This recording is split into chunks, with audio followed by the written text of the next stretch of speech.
manos me pongo porque yo no quiero que sea yo el que hable.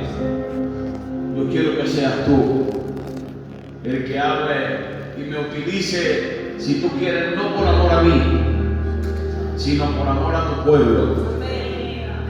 Porque ¿cuánto tienen hambre de Dios? Pues conforme a nuestra necesidad, así Dios la va a suplir. Y yo tengo un mensaje que venía a mi mente. Y este mensaje, cuando el Señor me lo regaló, lo titulé Las consecuencias del tiempo. Las consecuencias del tiempo.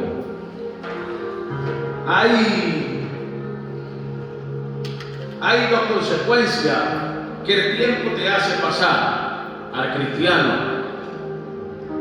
Y una es que va pasando el tiempo y te va madurando y te va fortaleciendo. Y la otra consecuencia es la consecuencia que cada día te va alejando más de Dios, que cada día te va estancando y que cada día la relación con Dios se distancia. Y yo quiero hablar de la consecuencia que produce el tiempo de perder la relación con Dios. Sí tengo que decir que el cristiano siempre tiene que estar alerta. Siempre tiene que estar como aquel soldado, siempre en primera línea de batalla, alerta. Porque tengo que recordarte que Él no se cansa, que Él cada día. El otro día por el móvil en un estado vi algo que me hizo gracia, pero a la misma vez dije qué gran verdad. Y este estado ponía: yo creía que cuando me bautizara el viejo hombre se iba por las aguas, pero me di cuenta de algo, que el viejo hombre sabía nadar, y entendí que cada día tendría que crucificarlo. Y eso es así. Cada día se levanta nuestro enemigo para atacarnos. Por eso vamos a coger la Biblia en el libro de los Salmos, capítulo 40, versículo 1, y dice así en su santa y maravillosa palabra. Y dice, mira qué versículo, en el momento que lo leamos quizá la mayoría se lo sepan de memoria, pero mira lo que dice. Y dice: pacientemente esperé en Jehová, y Él se inclinó a mí y oyó mi clamor, y me hizo sacar del pozo de la desesperación, del lodo cenagoso. Dice: y puso mis pies sobre peña y enderezó mis pasos. Amén a su santa palabra. ¿Saben ustedes que estos son salmos que el rey David escribe cuando estaba en una situación difícil, en una situación mala? Pero yo quiero, para poder posicionarme en este versículo, quiero ir unos cuantos de versículos más atrás. ¿Y quién era este David? ¿Por qué llegó a esta situación? ¿Por qué llegó a esta circunstancia? Como todos ustedes saben, había un rey en Israel llamado Saúl. Y dice la palabra que este rey fue desechado por Dios. Y dice la palabra que Samuel, el profeta, Dios lo manda para que ungiera a uno de los hijos de Isaí. Y dice la palabra, mira hasta dónde quiero llegar. Y dice la palabra que el Señor escoge a David. Eso para la lógica humana no era algo bueno. Entendiendo que era el menor de la casa, entendiendo que era el menospreciado del padre, entendiendo que era con el que menos contaba el padre. Pero tengo que decirte algo. A veces el Señor utiliza a homicidios que quizás nosotros nos sorprenda, porque así es la empresa de Dios. Dios utiliza, dice en su palabra, a lo vil, a lo menospreciado, a lo que la gente no lo diga, pero Dios tiene un trato con él y Dios lo utiliza. Por eso hoy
Podemos ver a David que cuando nadie lo veía, que cuando todo estaba durmiendo, quizás David se ponía y adoraba a Dios.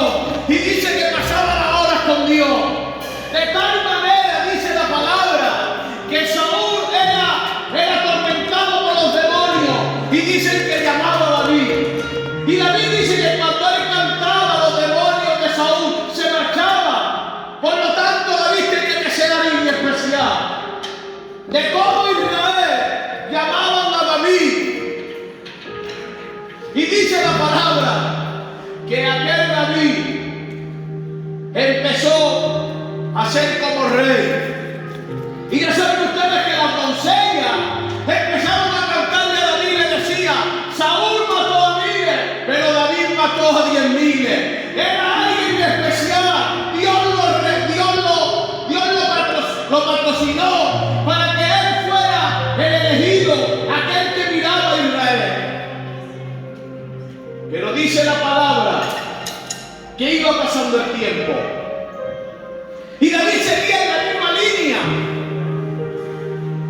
con la misma amistad con Dios, con la misma relación con Dios, de tal manera que dice que cuando mata a Goliat, dice que se casa con la hija de Saúl.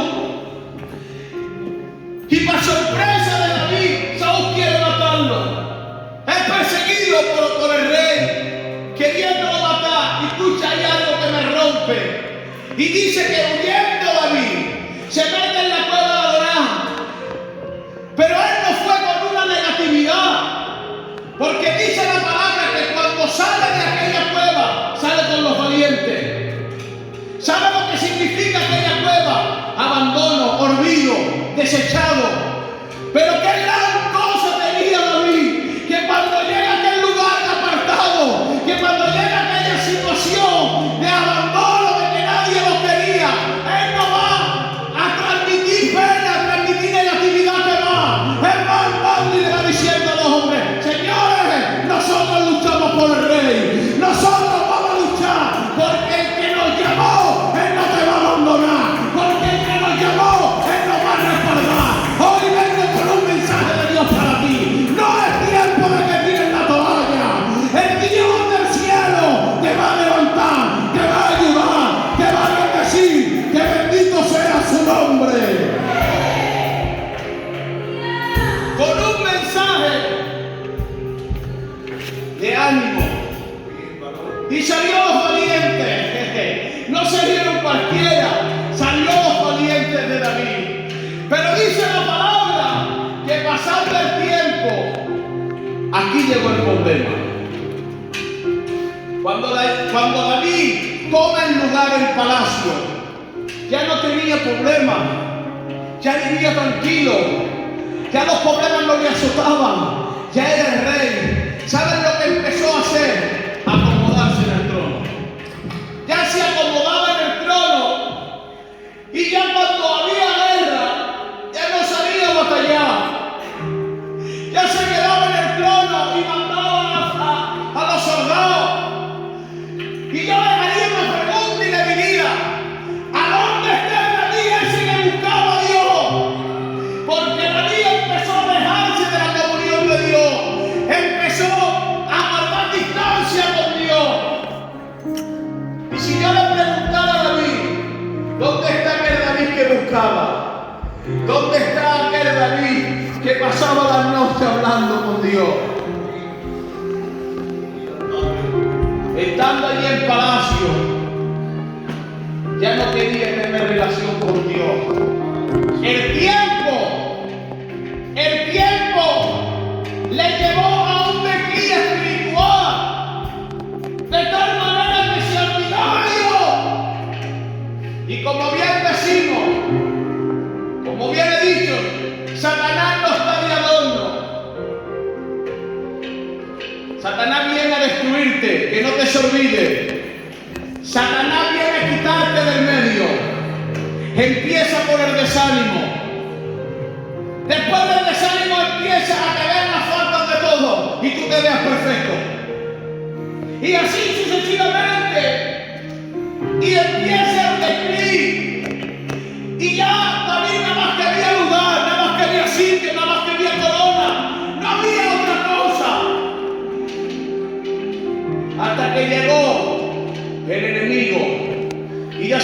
ustedes la historia. Como no estaba en la comunión de Dios, cuando pasó por la azotea vio a esa mujer. Y saben ustedes la historia, cayó en batalla. Pero David estaba en una situación que no tenía nada, que no tenía a que la comunión de Dios ya no estuviera con él. Él seguía gobernando, él seguía estando en su trono, él seguía estando en el lugar, pero Dios ya no estaba con él. Él seguía estando en el sitio, pero Dios ya no estaba con él. Te lo gobierno en este momento, en este área. Hay a veces que tenemos lugares que no sentimos a Dios y nos da igual. Hay a veces que estamos en el banco, que venimos todos los días a la iglesia, pero que no sentimos a Dios y no nos preocupamos de qué nos ha pasado, de en qué situación estamos. Nos da igual. Venir, tener a Dios o no tener a Dios. Pero tengo que decirte algo con el corazón en la mano. Este lugar no se hizo para venir aquí y estar a gusto, no. Veniendo. Este lugar se hizo para que Dios se lleve la gloria, para que Dios se lleve la honra, para que Dios se lleve la alabanza. Que bendito sea el que vive. No me conformo. Diga la iglesia, no.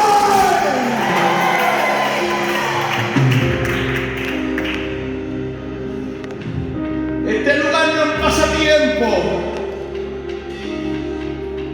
En la versión de la Biblia actual hay una exclamación de Job que a mí me rompe el corazón.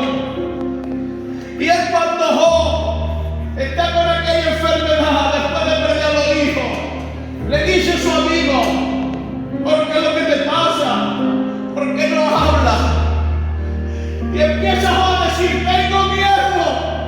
Yo me imagino a Job cogiendo el pecho a su amigo y decir: tengo miedo, me da miedo. Y los amigos seguramente le dirían: pero ¿de qué tienes miedo, Job? ¿Qué es lo que te pasa? Y Job diría: me da miedo porque no lo siento. Pasa el tiempo, pasa la noche, pasa el día y no siento su compañía, no siento su calor, no siento su mano cuando me acaricia. Por eso tengo miedo. Hoy más que nunca, preocúpate porque Dios esté de tu lado. Preocúpate porque Él te visite. Preocúpate porque Él esté contigo. No te preocupes de las cosas raras de este mundo. No te preocupes por las cosas terrenales. Preocúpate por las cosas del cielo. Por las cosas del cielo. Por las cosas del cielo. Que bendito sea su nombre.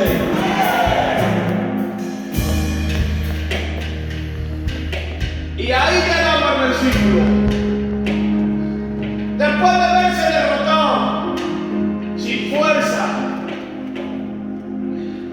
empieza a decir: el rey David, tengo miedo. Ahora sí despertó en él la ausencia de Dios. Y yo me imagino a David irse al desierto con sus ropas reales. Yo me imagino a David así cantando, llorando: no te siento, necesito de ti, sé que soy malo y pecador. Y yo me imagino él postrado y decía: hasta que tú no me hables, yo de aquí no me muevo.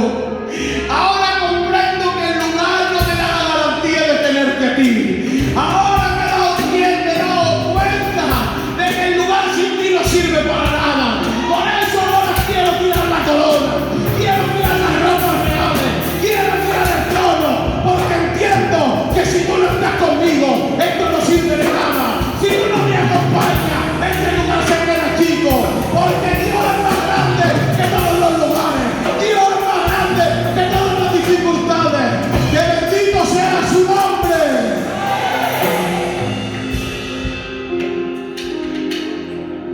Y después de un tiempo humillado,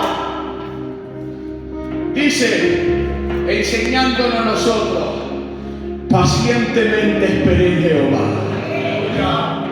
y Él se inclinó a mí, y Él oyó mi clamor, el clamor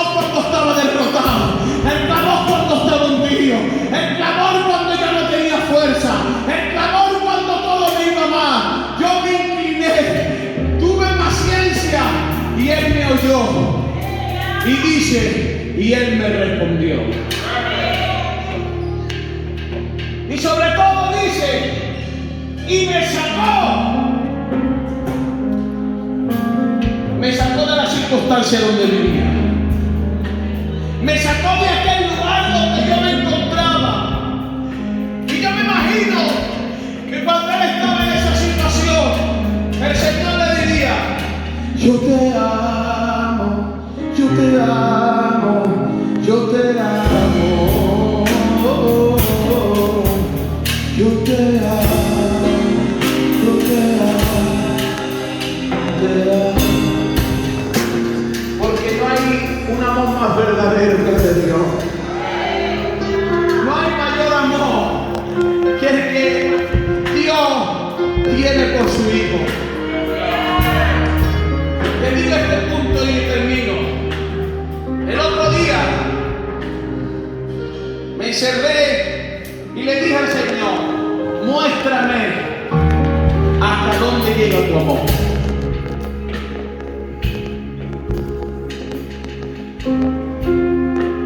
Le dije al Señor, yo le suelo preguntar mucha locura al Señor. Y le dije, muéstrame hasta dónde llega tu amor. El Señor me respondió y me dijo, mira, hijo mío, quisiera demostrártelo, pero no tienes capacidad para poderlo entender. Voy a ponerte un ejemplo para que tú puedas comprender lo que yo te amo. Y me llevó a la Biblia, esto es tremendo, me hizo romperme. Y me llevó a la Biblia y me dijo, aunque la madre se olvide de lo que dio a luz, yo de ti no me olvido. Y ahora, en este momento, yo no puedo entender este ejemplo, quizás mejor que nadie. Porque, por la gracia de Dios, mi compañera está encinta. Y él me dijo, escucha esta palabra, y él me dijo, ¿sabes por qué te he puesto el ejemplo de una madre? Porque la primera persona que nota el partido de su corazón es una madre. La primera persona que nota los movimientos del bebé es la madre. La primera persona que nota el respirar del bebé es la madre. Por eso la madre es la primera persona que engendra y se pega en 9 meses. Por eso ustedes creen que una madre puede olvidar lo que ha tenido en 9 meses en su entraña. Yo digo que no. Pues dice, contigo eso, aunque la madre se olvidara de lo que dio a luz, yo no me olvido. Yo todavía pienso en ustedes. Yo todavía pienso en ti. Señores, Dios te ama por encima de todo. Que bendito sea su nombre.